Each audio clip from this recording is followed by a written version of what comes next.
I got to hope that somebody I'm talking to who's pretty sure that I'm never going to come around to their view of the world could still like me and care about me and be invested in my well being. And if I want that for myself, then I need to give that away to other people. And it means that you're not just friends with people because you think you can get them to sign up for your thing. You care about people because people are valuable intrinsically and you're on their team. What's up, guys? Thanks for tuning into the Why Influence podcast, where we interview influencers about their why and motivation for sharing online. I'm your host, Jeremy Siegel, and today our guest is Matt Whitman of the 10-Minute Bible. He's got a YouTube channel with over 70,000 YouTube subscribers and a corresponding podcast. He's also co-host with Destin from Smarter Every Day, which has 7 million YouTube subscribers, on a podcast called No Dumb Questions. And that podcast, which he's a co-host of, has over 1,300 iTunes reviews. To give you reference, my podcast currently has 26 iTunes reviews. 26. His podcast has over 1,300 iTunes reviews. Anyway, without giving more spoilers, let's jump into the interview.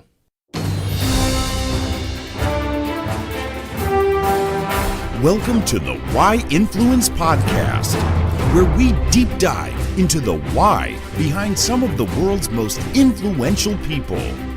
Why do you influence? Why are you an influencer? We hope to inspire you to share your voice with the world. And now, your host, Jeremy Siegel.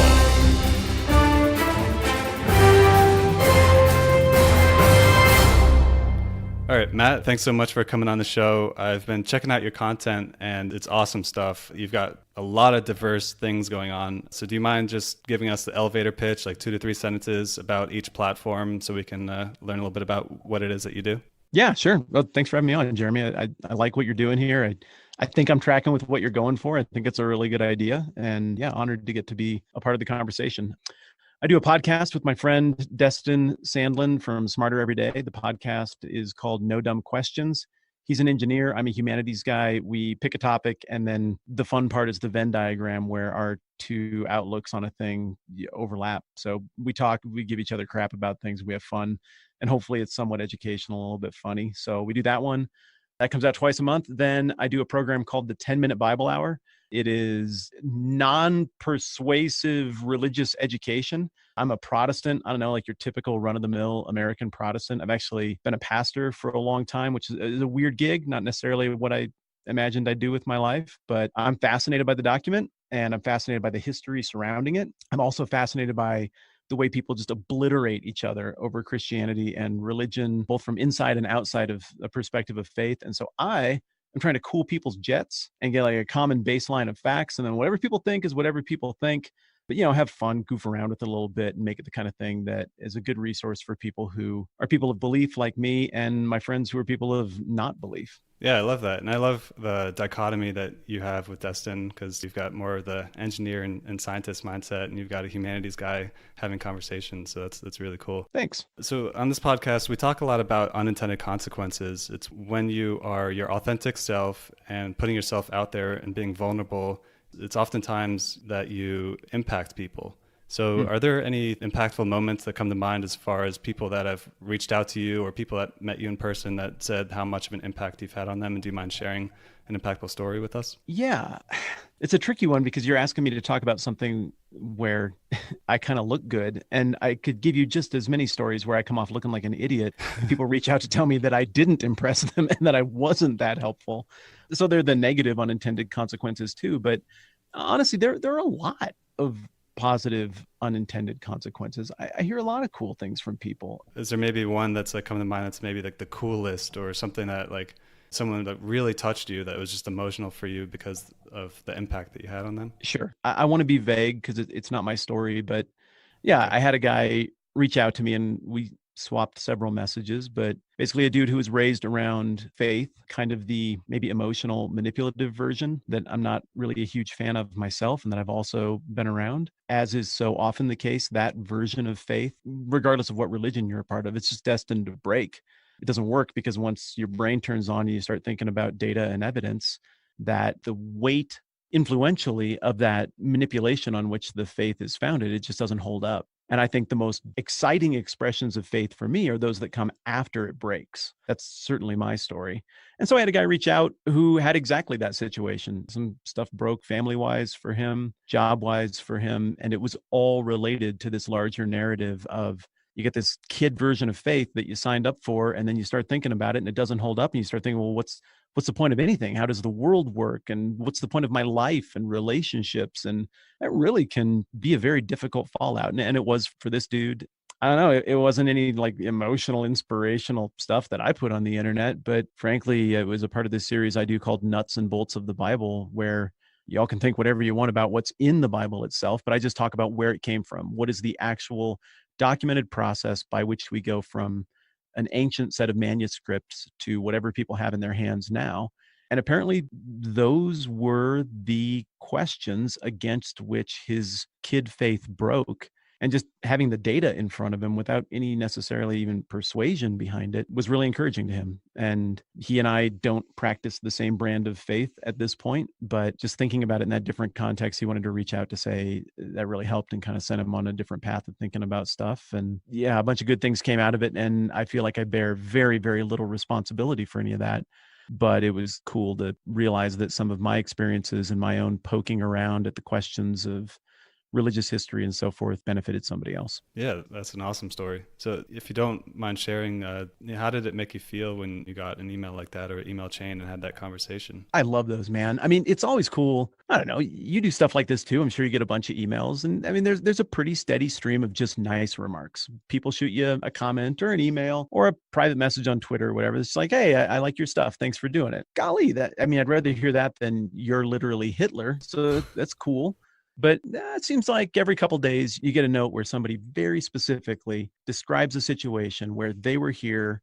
I played this teeny tiny little role, but it was somehow accidentally helpful. And it's enormously fulfilling. I don't need everybody to think just like me, but if I'm just jumping on the internet and trying to get people to look at me so that whatever I can make a living or feel important, that's lame. I mean, it has to be about the person on the other end and not the person who's talking into the microphone. For sure. And so I guess I feel reassured that it's working the way I want it to work when I get that kind of feedback. Yeah, that's awesome. I mean, I think unintended consequences are really powerful. So for you, was it a conscious choice when you started sharing to become an influencer or someone that has influence or the capability of impacting other people? Or what was going through your head when you started your influence? Yes. It was. And that might sound ambitious, and maybe it was, but I think that most of what's going on in Western civilization is a dialogue with the Bible and Jesus. I mean, even people who reject all of it, and I've been there. I've been a Christian, then an atheist, and then a Christian again. I know what it's like to not think there's a God. I'm very, very sympathetic and empathetic toward that position. But even that phase for me where, and this was after seminary, by the way, I mean, I went to grad school for this stuff and it broke for me after that. Even in that phase for me, the dialogue I was having was still with the cultural historical notion of Jesus and the Bible. And it casts, even if you just hate it and think it's complete crap, you got to admit it casts such an enormous shadow over the history of the world, the history of the West, and everything: politics, sex, love, entertainment, what's naughty, what's nice, feelings of guilt and rightness, marriage. All of this stuff is in dialogue with how we perceive Jesus and how we perceive the Bible. And I saw things coming out of kid faith, atheism, maybe more grown-up faith that I thought could be said a little better. And I felt like if we said it a little better and we changed the categories in which we think about this and we talk about it differently, that discussions about Jesus and Christianity and religion and the Bible could actually be the thing that brings healing and makes stuff better, whether people sign up to follow Jesus or not, instead of the thing that causes so much division and pain. But the problem is that the conversation is always framed as we're in a fight and one of these two sides is going to have to ultimately win and crush the other. And so me chirping away with 20 followers on Twitter, I couldn't do anything to help that. Me pastoring a church of a couple hundred people, I mean, that's great. They were awesome. And a lot of great things came out of it, but I can't do anything about that. Somebody might hear me and be like, I like that version. And I would like to help make things better too, but there's not going to be enough critical mass in a lifetime to make stuff better. And so yeah, I'll straight up admit it to you, Jeremy. I looked at the internet, I looked at what I was doing, and I thought to myself, if I really intentionally try to build an audience where we tackle stuff like this with this tone and inviting people to be a part who will never think the same thing as me, I could get a seat at the table and maybe I could try to help make things better. I thought about doing that through politics and I decided I didn't want to touch that. I don't like that world. I thought about doing it through writing books. I did that for a while, but you write a book, it gets read, it goes away. It's rare that those develop momentum. So I saw this and I thought, I want a seat at the table. I want to try to help. And this is the way I'm going to try to carve it out. So yes, it was very, very intentional. Nice. I like that because it means a lot when you come into something with intention and you came in with an approach to do something that you care about and make an impact in that. So you approached it thinking bigger from the get-go. And I think that that can make a big impact on the path that you took for sure. Yeah, I hope so. So take me back to what it was like before you were an influencer. Where were you before you started all this? Same place I am now. Super happy. Married. I'm a dad. Playing sports, fishing, reading lots of books, writing because I felt like making films, writing scripts, things like that. I don't know. It's the same stuff, man. I've always loved ideas. I've always loved books and reading and writing. I would say literally the only difference is instead of talking with my friends or a handful of people at church, I've tried to position myself to force myself to be considerate in how I talk of people who absolutely reject everything I believe and don't like what I think about anything. But what's different is I have a whole bunch more people like that in my life now. A whole bunch more people who theoretically I should hate and they should hate me. Theoretically, we should be arch enemies and screaming at each other on Twitter. And instead, we're either friends or at the very least respectfully get along. So I think that's the biggest place where it's made my life richer is I've met people, many who are like-minded and many really likable people who totally reject everything I think and they're still awesome. Okay. Yeah. So then when you started the 10-minute Bible series or your podcast and YouTube channel, what did your social platforms or social presence look like at the moment of when you started that? These are good questions, Jeremy. You've crafted this really nicely, man. Good job. I appreciate it. I'm just sitting here listening to you ask these. And I'm like, wow, if I was on the front end of this would be really helpful. I kind of wish I knew this podcast existed 5 years ago when I was getting started or that it had existed because these are smart questions, man. I had written some books. I had published some articles, but there was no following. There was nowhere for anybody to go. So they read the book. Maybe I get a couple emails like, oh, this was really helpful. Could we use it in this setting or that setting? But there's no landing place for people, right? So all of that influence or all of those connections in terms of getting the ball rolling downhill are wasted. Now, that they're not wasted because you had great interactions with people. Maybe somehow you provided value to them, but it's not building momentum. And I had a Facebook page. I just detest Facebook. I know a lot of people understand that that's kind of a deal with the devil they need to make to move things forward. So I have no judgment for someone who relies heavily on Facebook. I have somebody else who operates a 10-minute Bible hour page on Facebook for me. He's a great guy. I don't even check in once a year. I don't like the platform. I don't think they're a great partner. So frankly, I just kind of avoid it. But that was all I had. 700 or 1,000 friends on Facebook, and friends is very much in quotes. And people didn't engage with stuff that mattered. I mean, you know what Facebook is. And Right. Small Twitter account that I'd had around since the mid 2000s, right after Twitter came out. And then a pretty good history of connections with people who I'd spoken at their events. I had led their youth group. I had led their church, whatever it might be. So there was that. And that really did help get things off the ground. Those several hundred people who are like, look, I might think your stuff is complete crap and that you're not good on camera at all, but you were nice to my kids. So I'm going to support you and help you out and get this thing rolling Right. by clicking on a few of your videos. So I guess to answer your question, maybe a little better starting point than many, but not much. My social media presence wasn't much. Okay. But as far as your voice goes, it sounds like you did speaking, you had this book. So you sort of knew your voice, or at least knew the beginnings of your voice when launching this platform. Yeah, I did the college professor thing for, I don't even remember now, 7 or 8 years. I think I lectured about 140 credits in my time doing that. So, I mean, that's a lot of hours in front of people. And then working at church, I know some folks take more of kind of a free-flowing, emotive approach. And that's what you picture when you think of a pastor, just like yelling about behave better. But my approach there was always very academic, prepare carefully, and then try to figure out how to make this kind of heady stuff really fun and really accessible.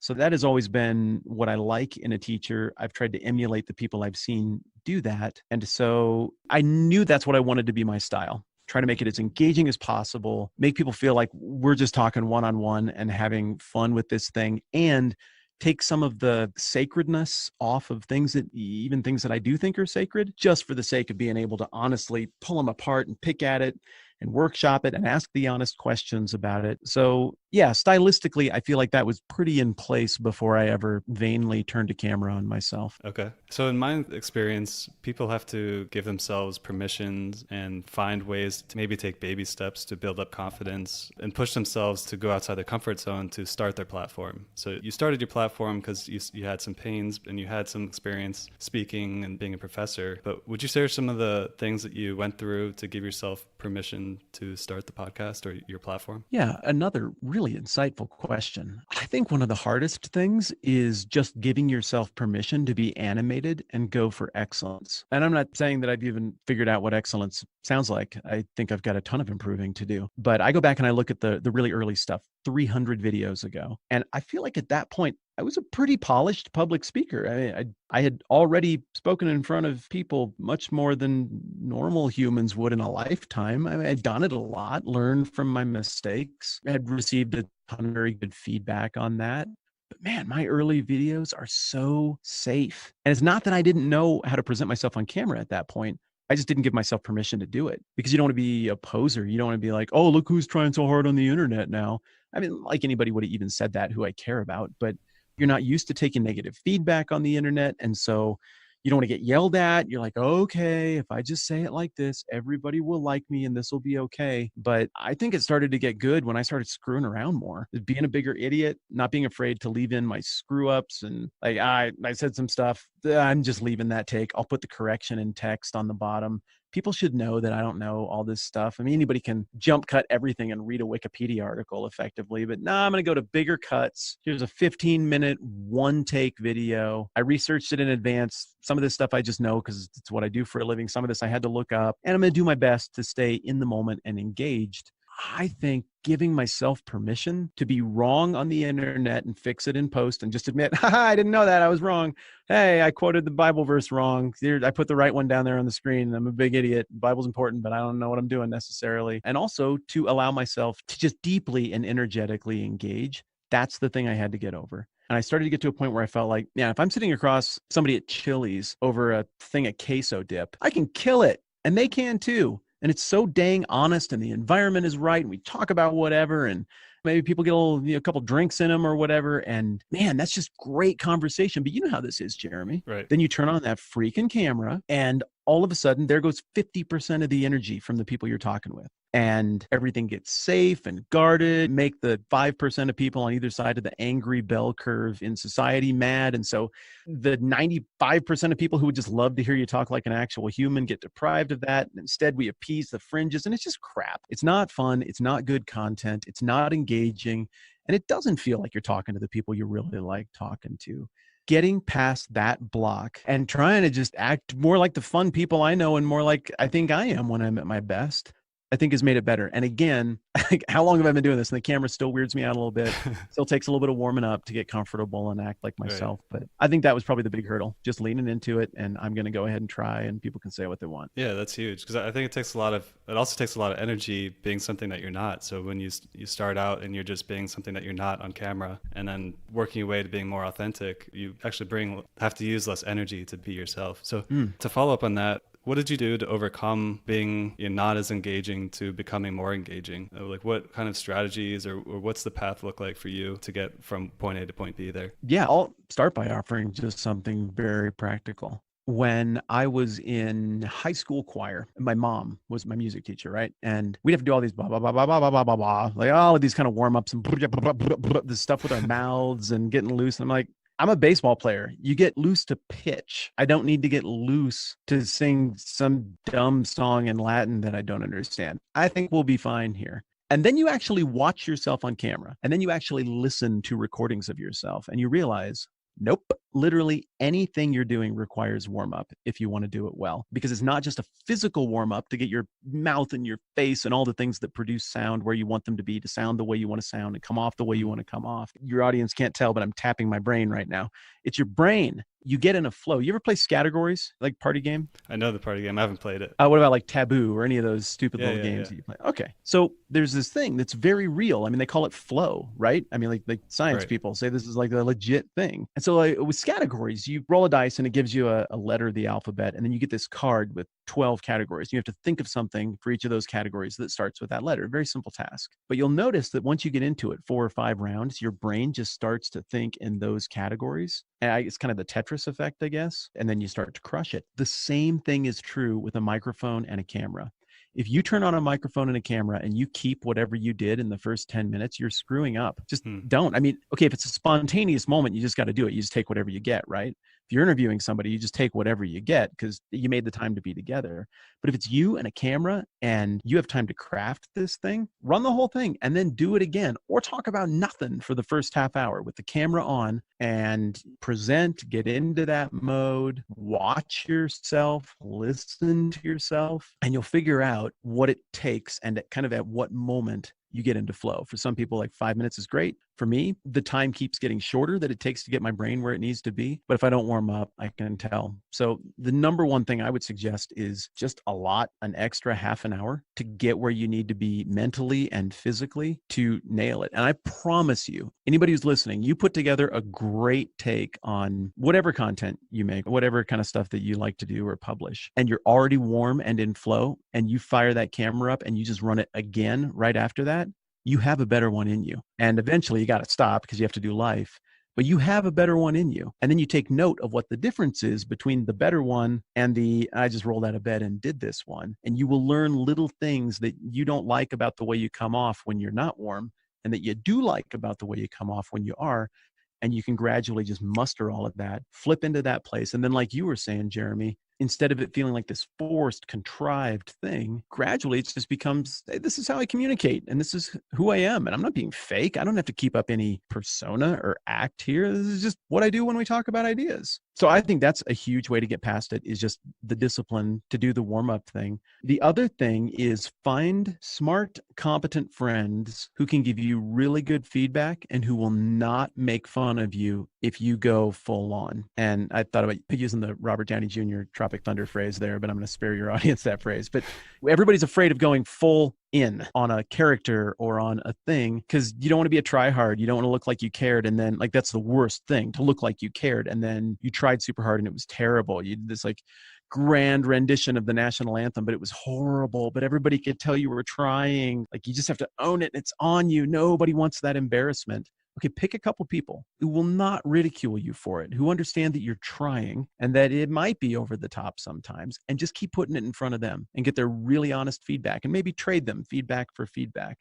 And do not tell each other what you want to hear. Don't do it. It's not going to help. Nicely tell each other the truth. I got a friend right now who is trying to figure out the persona and the style for a thing that he's been working on for 3 months. He's had a very significant audience for a long time, very successful, but he's trying to launch a new thing, and he's smart enough to keep soliciting feedback to figure out just all of those subtle little things that I can only describe as tone for this new show that he's going to do. And he is so receptive and trusting with feedback from a handful of people, and he's going to crush it because he's doing exactly that. And so to your question, Jeremy, if you have an audience member who's trying to figure out how to overcome that hurdle, I think bringing people in you really trust, where you can try as hard as you want and there's no risk of humiliation, is going to help you as well. Yeah, that's all really valuable stuff. So sort of what I got out of that is you talked about warming up to loosen up so that you could be more of yourself and to bring more energy, and then also to engage other people and get feedback so you can constantly self-improve through the process. And I think those are awesome steps to overcoming what we talked about. Cool. Well, then in order to take the steps to improve, like we just talked about, you have to have the motivation that's going to push you to drive through that. There's got to be a reason why you're willing to do these warm-ups and to get better at being yourself on camera and to engage with your friends. Like, there's got to be something pushing you to ask your friends for feedback for something that you're passionate about. So what's the driving force for you? Like, what's driving you to start your platforms and to treat it so wholeheartedly? Yeah, I'll bounce back to a couple things I referenced earlier. I think one is that unapologetically, I would like to help make things better. And I understand that if you want to help make things better in the area I want to help make things better, you have to have a seat at the table. And you earn a seat at the table through persistence and credibility, and by making it about other people and not yourself, and providing value to anyone who might consume your content.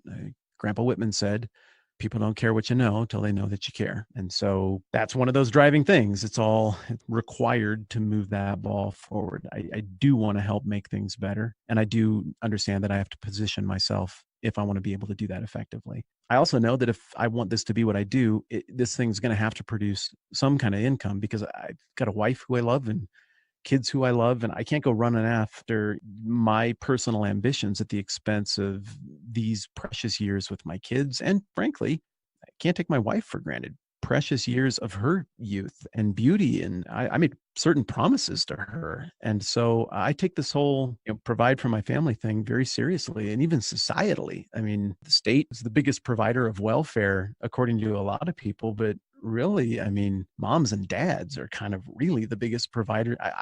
Four people on planet Earth, their lives work because of stuff that I do, and it hinges on me. Right. So I guess my second big motivation would be I love them. I made them promises, and I don't have to make a switch. This probably isn't going to do it, but I need to provide for them. So I get this conundrum then, as you ask me about driving forces. And part one of the conundrum is if I want to be in a position to try to help with something, help make things better, help make the world better, that's also going to take a lot of my time. And if it's going to take a lot of my time in order to do that right, then it needs to produce income. So that's kind of how I reconcile those two things.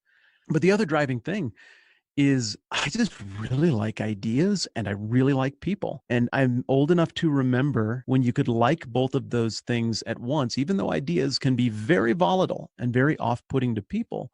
I'm old enough to remember when that was just okay, when ideas weren't really dangerous or evil, or we didn't need to crush somebody else's idea because that could lead to somebody doing this. And now it's all this gross power game. I don't think most people are like that. I don't think that's what most people want. I think most people want to understand each other and they want to live out their lives peacefully. And they don't want to imagine or have to imagine that half the people they share a country with just hate them and want to burn them down. Most people like peace and most people like to be reasonable, but also most people like to think, and they can't help but have opinions about stuff and believe certain things or reject other beliefs, and all of that should be okay. And so I feel this tremendous drive, not just to engage with ideas about the topics I love, and not just to engage with people, because that's how you play tennis with ideas. Otherwise, you're just hitting against the wall all the time. Right. But I also feel like I got to be on team change the world, because otherwise the sport that I love is going to go away. The verbal tennis idea and human sport, it's dying out because nobody's willing to play anymore. And you burn people down, and ideas and all of this are becoming just a mechanism to defeat your enemy and get power and the things you want. And so I want to be an advocate for, hey, you can hate everything, I think. I don't care, but we should play together. And so that's maybe the other thing that really drives me here. Okay. Yeah, I think that's aligned with the podcast as well, as you trying to be an advocate sort of for ideas across the board. And your podcast is one idea that you have. It's obviously not the only idea you have. It's something that got you into the platform and got you started. And now you've got this other podcast that you're doing. So I'd like to drill into that a little bit. So why is it important for you, or why is it important to you as far as being an advocate for ideas? Like, why is it important for you to have a seat at the table? Pride is part of it. Everybody thinks that their ideas are terribly smart and terribly important. And even though I'm aware of that pitfall, I think my ideas are important. I want them to be heard.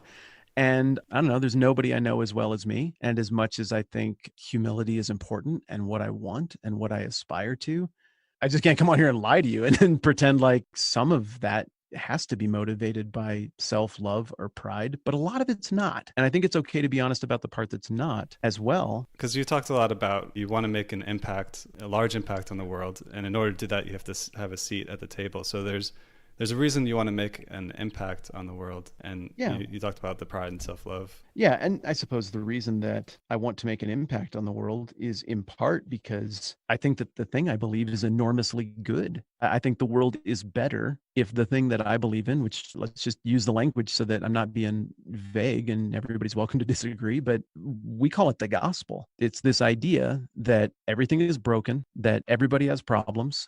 Good people have problems, bad people have problems. Maybe most of them aren't even our own fault. Some of it's of our own making, some of it that we're victims of, some of it there's not even a reason. It's just the world's busted up and we get old and we die and politics are a mess and we get violent with each other. And so you have this human condition, and well, everybody's looking for a solution. Everybody agrees on the human condition, or basically, but historically, we don't agree on how to fix it. And so we try force, we try violence, we try getting rid of the people who we view as the dangerous other. We try different religions, some of them more controlling than others.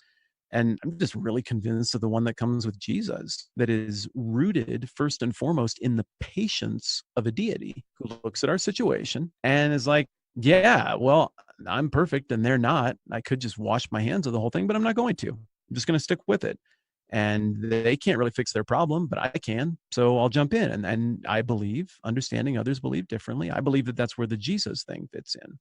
So a lot of people, when they hear the gospel or they hear Christianity, they're rightly kind of put off by a lot of the stuff that we've done on not exactly our best days. But there's also been a lot of very good days where a lot of the worst problems in society have been addressed by the gospel. So people look at things like women's suffrage, they look at things like the end of slavery, they look at things like prison reform in the 19th century, even things right now that involve reform in terms of people being unjustly overly punished for consumption of certain chemicals that other people might not like.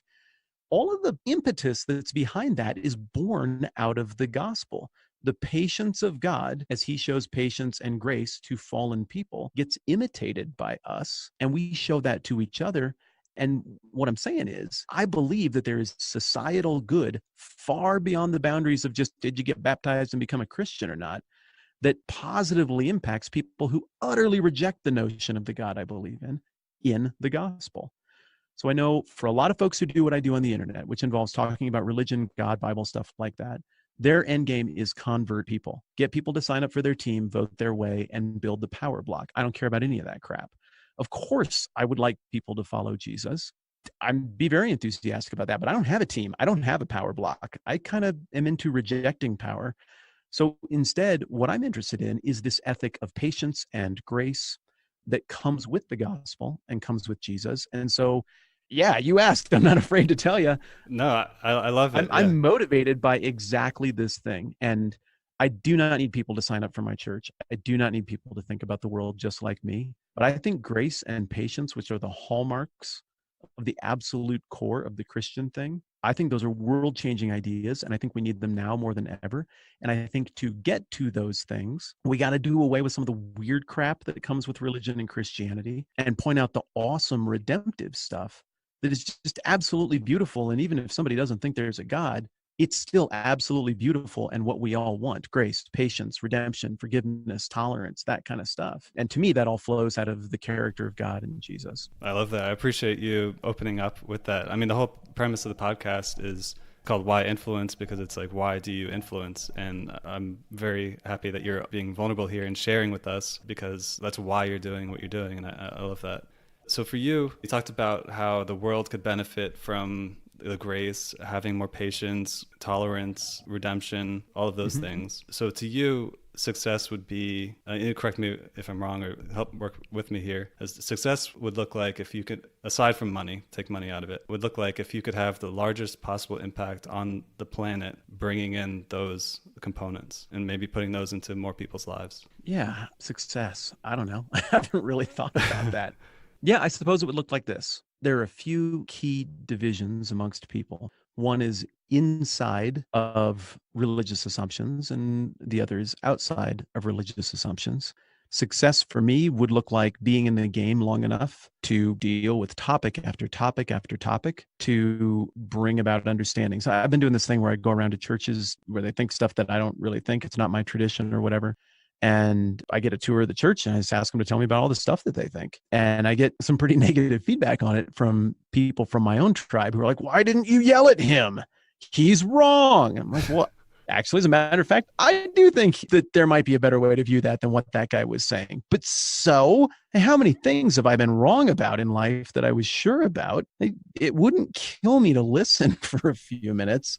Right. I'm definitely a quick to talk guy. So part of this is just a personal discipline of I have to shut up from time to time and do the other thing. And I'm enormously uncomfortable with this format because you keep asking great questions and the whole thing is bouncing back to me. And so here I'm talking about listening and all I'm doing is talking.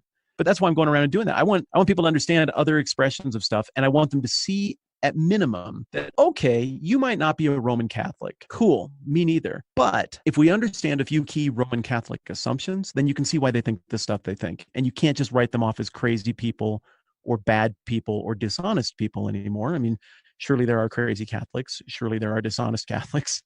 Surely there are bad Catholics, but there's that in every group. Mm-hmm. But as a general movement, you look at these other groups and you're like, oh, okay, well, I could see why you would do it like that then. I don't agree, but I can see it. And that in and of itself, if it's building and engendering respect in me toward people I disagree with, I'm hoping I can give that away.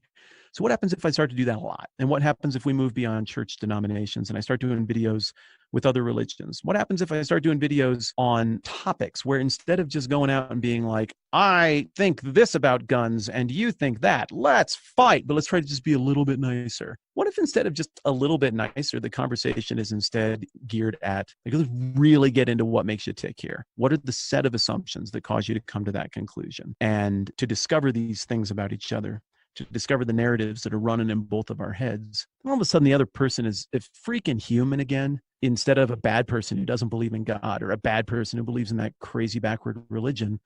All of a sudden, success to me would look like making a dent in people rethinking how they talk to other people, and not just how they talk to other people, but rethinking how they, and most of all, I conceive of other people, instead of as dangerous others whose ideas have to be crushed and have to be taken under the authority of my team, to instead view them as tremendously valuable and, even if wrong but nice. I want to be alive to see this dumpster fire that we've built for ourselves in the last 10 years get put out.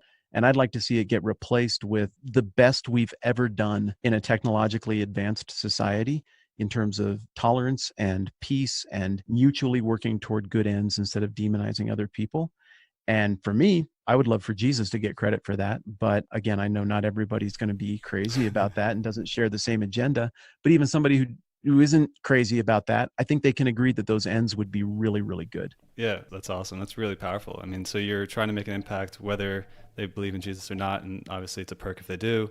Just the fact that you can push this tolerance and peace upon the world and help lift the world collectively in some way and have some kind of movement that makes an impact on how society works, and that would live on. That kind of impact will just speed up the human race for that kind of trajectory that's going down. Yeah, I got to hope that somebody I'm talking to who's pretty sure that I'm never going to come around to their view of the world could still like me and care about me and be invested in my well-being.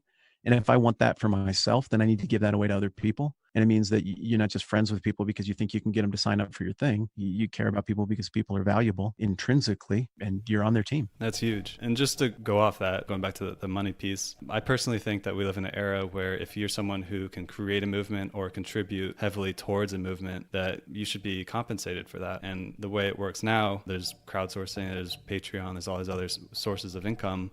So like it only makes sense that if you're leading this movement or contributing towards this movement and there's other people doing it, you're all just going for this good cause, that you should be able to make a living doing that. And I think that it's pretty fortunate that you live in this world in this time where you can actually do that. And it's amazing. I agree. Yeah. And I'm just very humbled and grateful that at least right now we can pay our bills while doing something as seemingly nebulous as what I just described. Right. Yeah. So thinking about who you were when you started your podcast or right before starting it to who you are today, how do you feel like that you've changed as far as maybe like mindset or skills that you have? Like, what are your thoughts on that? That's a very smart question. It does change you. I certainly have thicker skin, and I'm very happy about that. The problem is that I need to have that thicker skin when it comes to crazy people who write in all caps. And they're just going to yell at you no matter what. Every time I reach out to a new group of people, I get the vast majority who are like, you went to my church. You don't think any of this. That's so nice. Thank you for giving it a fair shake. If you ever get bored of what you're doing for church, we'd love to have you over here. You know, it's just nice and playful. And then unfortunately, you get a chunk who are like, you came to our church and you still left wrong. Now you're going to be yelled at on the internet. Ick. And then you get mad. People are mad because you didn't yell at the right people the right way. You didn't take the right stance.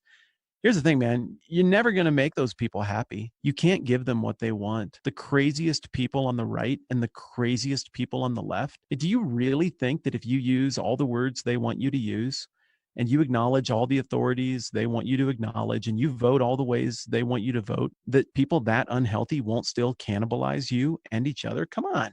Those aren't healthy people. We're taking too many cues from them. Those are people who should be objects of our pity and care, like they are when we see them in person. We should bring them under our wing, patiently push back on being awful to people, and let them take their cues from all of us who occupy something in at least the marginally healthy middle. So I think I have appropriately allowed people on those two fringes, left and right, to harden me up to the point where it's pretty easy for me to get a nasty gram and just, okay, whatever. But I don't like the way that manifests when I'm in that mode of whatever on the internet, and then I have a less than perfect interaction with somebody in the real world. And in the past, I would have fallen all over myself to try to make sure that they came away feeling good about the interaction with me. And now sometimes it can be a little easier for me to just be like, screw you. And that's just not how I want to live. And so I'm not a finished product on this. I feel like the pendulum has maybe swung a little bit too far in terms of screw the comment section. And it's maybe leaking a little bit into my actual life. So I guess in answer to your question, I see good changes, but also risks in how I'm evolving as a person in regard to criticism. I have become much better at criticism from friends on my stuff. I'm less married to my content now than I used to be. My friend Destin, I mean, we bounce crap off of each other all the time for videos and thumbnails and titles. And Right. I think people who like internet things would really enjoy being a fly on the wall for our driving around town conversations. And there's just tons of stuff that we just can't say in the podcast because I don't know, it's our private friendship. And this is just us being hyper honest about what we're seeing and each other and the bigger playing field. But we push each other pretty hard, sometimes to the point where I think we push each other maybe a little too hard and could use to be a bit more polite. I mean, I've gotten after him over that and he's gotten after me over that. But it's good. I mean, we've both become very used to negative feedback, and I've come to a place where negative feedback is much less threatening. But still, sometimes I get married to something, and I could probably use to receive that with a bit more humility than I do. So for talking about the thicker skin here, how was it in the early days for you when you were getting this critical feedback, and what did you do to overcome, or how did you grow this thicker skin that you have? Yeah, there were just a few comments that came in. I think the ones that were most hurtful and disorienting were the ones that came from theoretically my tribe. People are like, "What? You didn't say that just the right way," and I'm mad. Man, one dude came in maybe like 6 months in. I made some harmless, stupid little video, and I took it down for other reasons eventually. But I made some harmless little video about my kids finding some abandoned kittens. And one edgelord 15-year-old, it just occurred to me that there might not be a God.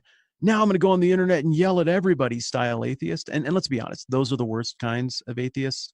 Most that I've encountered are kind of going through a long, thoughtful, reflective, respectful process. And they're really enjoyable to talk to because they're thinking about the same stuff I am, just landing on different conclusions. But it's one of those kids who comes in and just fires off because they're mad at their mom for making them go to youth group or something, And man, it was just mean and ugly. And I just never had anybody say anything like that to me before. And it's like, what the heck is this?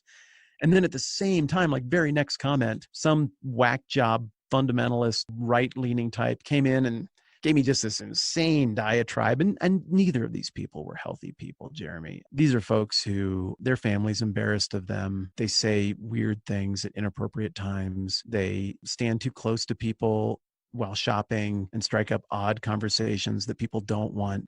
But now I see that. Now it's really easy for me to be like, oh my goodness, that negative feedback was from a healthy person and I need to listen. That negative feedback, that's from somebody who's just not doing well. I see that better now, but back then I didn't see it. Right. And so those things were just soul crushing. And I have more than one friend who do internet things for a living, and all of them were like, you're being a pansy. Just dude, those folks are a mess. Like there's nothing you can say or do to make them happy or make that better. You can't move forward without just moving on from that kind of stuff. That was very helpful advice. And I think your last two questions point to this one really key bit of advice that I've received and would pass along, which would be understand that the really yucky comments are coming from people who something's wrong. Maybe they're on a tough time. Maybe just honestly, we're not supposed to say things like this in this day and age, but honestly, some folks just got dealt kind of a bad hand in terms of their brain and their social skills, and they just don't know what to say. And when they're around actual physical humans, it kind of curtails and corrects those impulses toward destructive social behavior. But on the internet, there's no such corrective in place. And so it just happens and it gets spilled out there.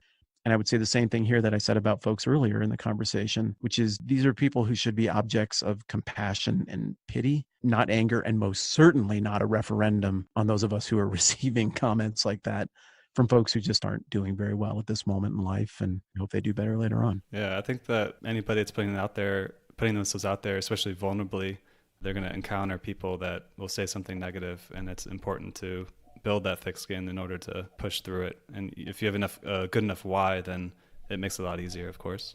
I like that phrase, good enough why. Yeah, that's solid. I'm with you. Cool. All right. So I was looking at your podcast and the 10-minute Bible hour. It's been maybe a month or two since your last episode, something like that, I think. I think it's been like 45 minutes. Okay. Yeah. It's been a while. I'm trying to give you the benefit. I just hit publish right before. Oh, you're talking about the podcast yeah. version. Yeah, there's something going on there. There's a reason. Okay. And then we'll go dive into that in a second. And then the no dumb questions, it's pretty regular and it looks like it's being a pretty good success for you. I mean, you've got like almost 1,400 iTunes reviews and you've got 2,000 Patreon supporters. It's pretty solid podcast. Yeah. So looking at all the platforms that you have going on and what your vision is, like, what are you looking the most forward to as far as the future? Yeah, great question. I'm looking forward to going to a lot more churches and doing a lot more stuff with this 10-minute Bible hour, get out from behind the desk business. I'm looking forward to retooling and relaunching the 10-minute Bible hour podcast. For the last 3 years, that's just been the audio only version of my videos. Some people are like, I don't have the data, or I'm driving my car, I'm distracted by your unattractive bald head. Could you just give me the audio version? So I did that for a long time. And surprisingly, it was a decent audience. I mean, you're around this game a lot. You know that podcast numbers versus YouTube numbers versus Facebook numbers, they're very, very different things. They don't mean the same thing. So if you've got a few thousand people listening to your podcast, well, congrats. I mean, that's excellent. If you've got a few thousand people subscribed to your YouTube channel, it's a good start. And we've got a ways to go. And we've all been there. And Facebook, I mean, if you got a few million people watching, it's not real. It's just everything counts as a view. Did someone load Facebook somewhere in Kazakhstan? Could they have possibly have loaded your video? That counts as a view. And it's just illegitimate. So someone can scroll as fast as they can down their feed. If that video loads and starts playing, that's a view. Yep. Totally bogus. So, I mean, to look over there and be like, whoa, there's a really nice audience over there on that 10-minute Bible hour podcast. That's crazy. That was kind of cool because I hadn't checked in on that since the dawn of time. But I've been a pastor for a long time. I moved on from that job about 6 weeks ago. It's kind of a huge identity shift and everything else. But one of the things I love is just writing original material every week and communicating it to a room full of people who are willing to take the time to deeply engage with the stuff, agree or disagree.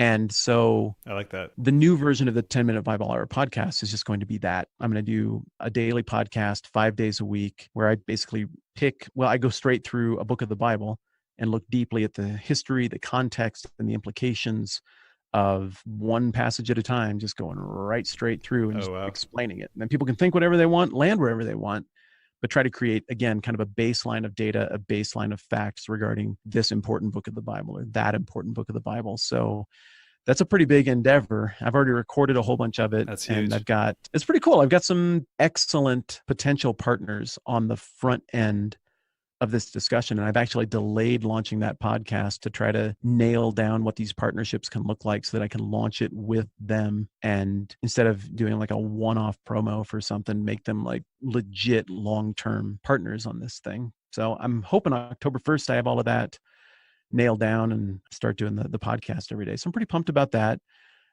I love doing No Dumb Questions. At this point, we've been doing it for a long time.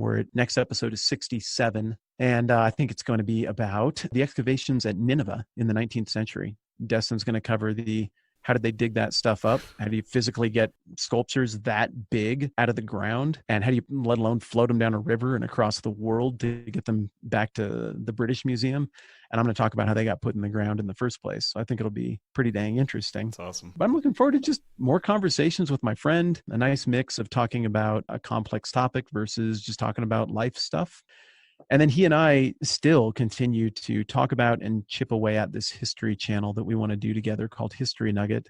The truth of the matter there is, I think the most challenging thing beyond our schedules It's just that we both have a way that we do stuff. And it's really challenging to figure out each other's dance steps in terms of how do you make a video with somebody who's got a really, frankly, a very different style on camera, a very different workflow. And at some point, we're just going to have to power through it and publish some stuff and see if people like it. Right. But yeah, I suppose those are the big things. I'm working on a book. I think the book is really going to be useful. Can't really talk about what it's about because, it's a book and it'd be an easy idea to steal.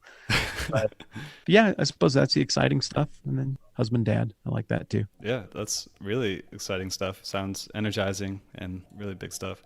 If you met somebody on the street and they were a new influencer or they were aspiring to become an influencer, what would be the biggest points of advice that you would give this person? Number one, provide value to your audience. It's about them. It's not about you. Biggest mistake I see new influencers make is they listen to a drive time radio program, right? And they're like, man, these jocks, they come on the air and they say stuff. And they're like, well, I went to Qdoba and the cheese was wrong on my thing. And man, I love Qdoba. And this isn't brought to you by Qdoba or anything, but aren't nachos good?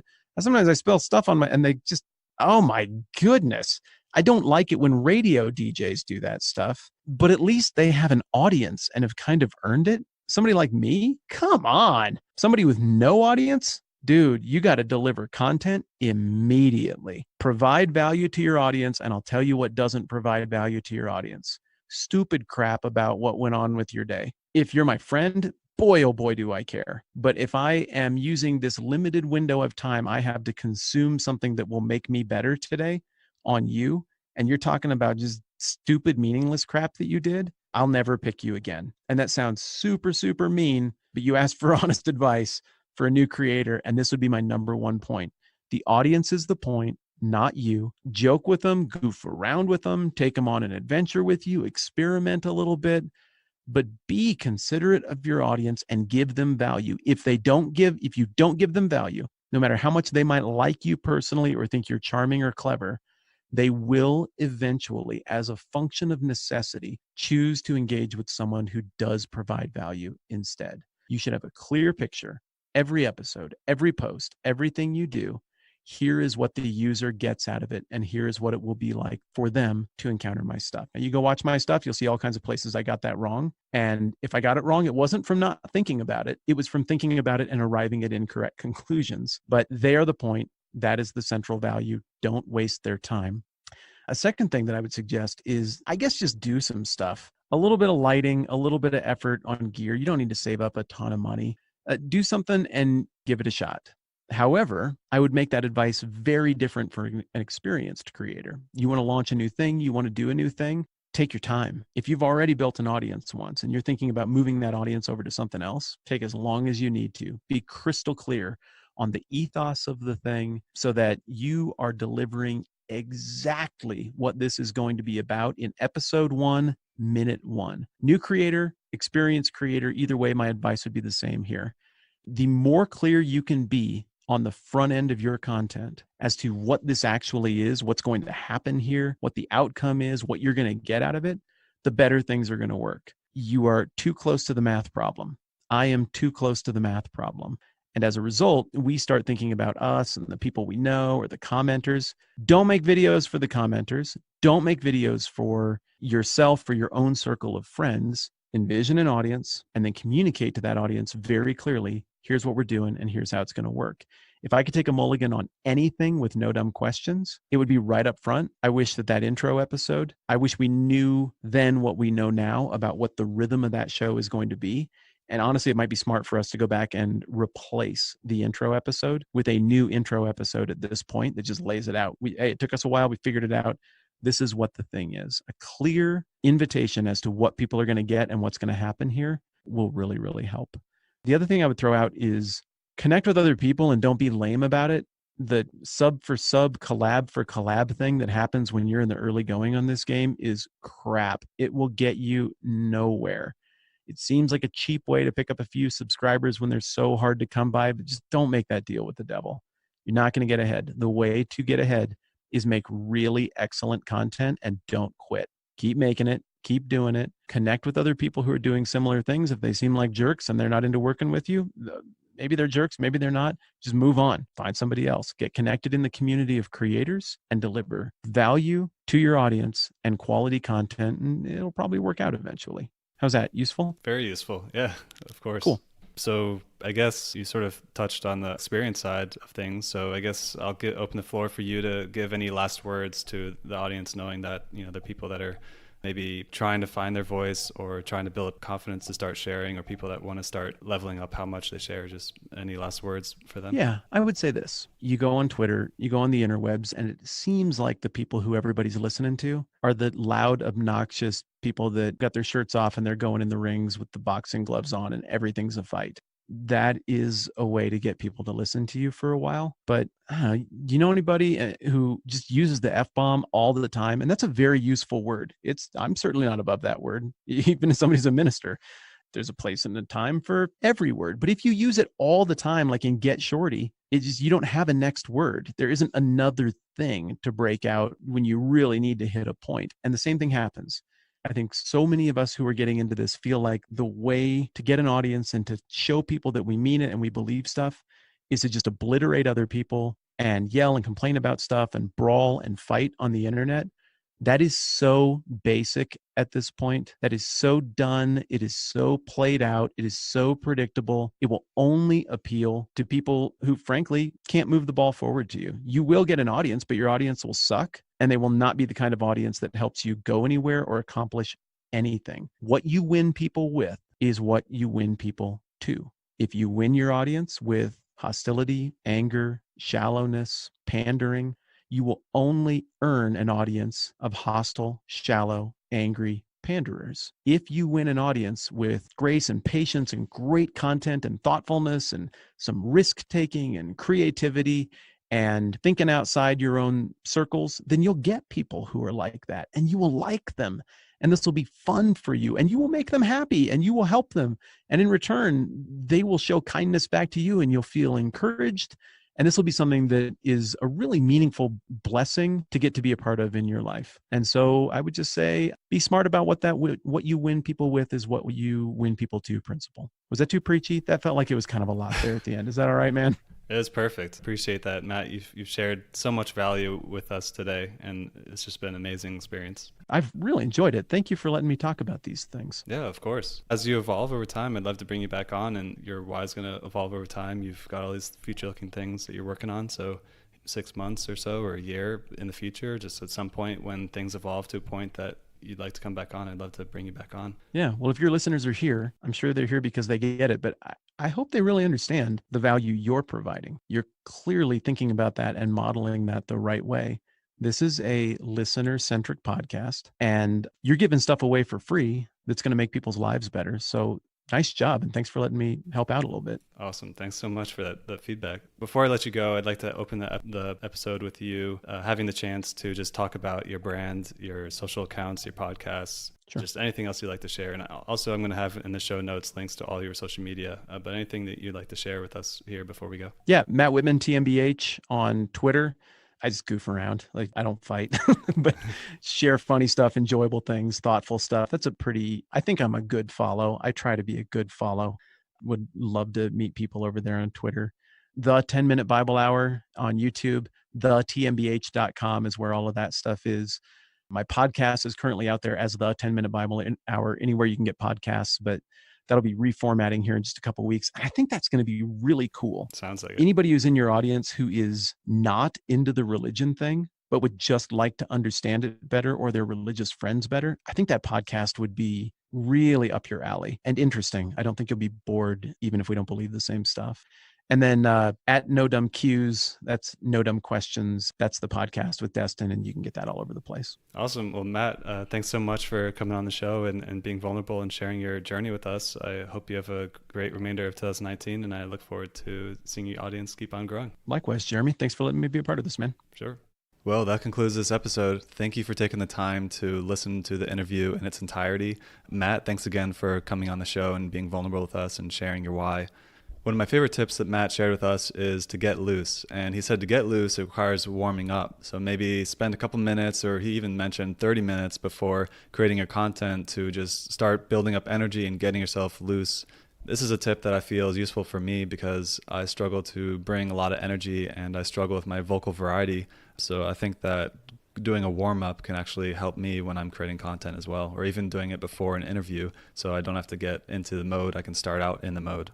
Some other tips Matt shared with us is he said it's very important to give yourself permission to be animated. Don't be afraid to screw up because it's going to come across as being inauthentic. He also suggested to find smart friends who will give you feedback and who will not make fun of you. So if you're new to creating content and you feel uncomfortable putting it online, maybe find a friend who you can feel vulnerable with and send it to them and see what their honest opinion and input is on that.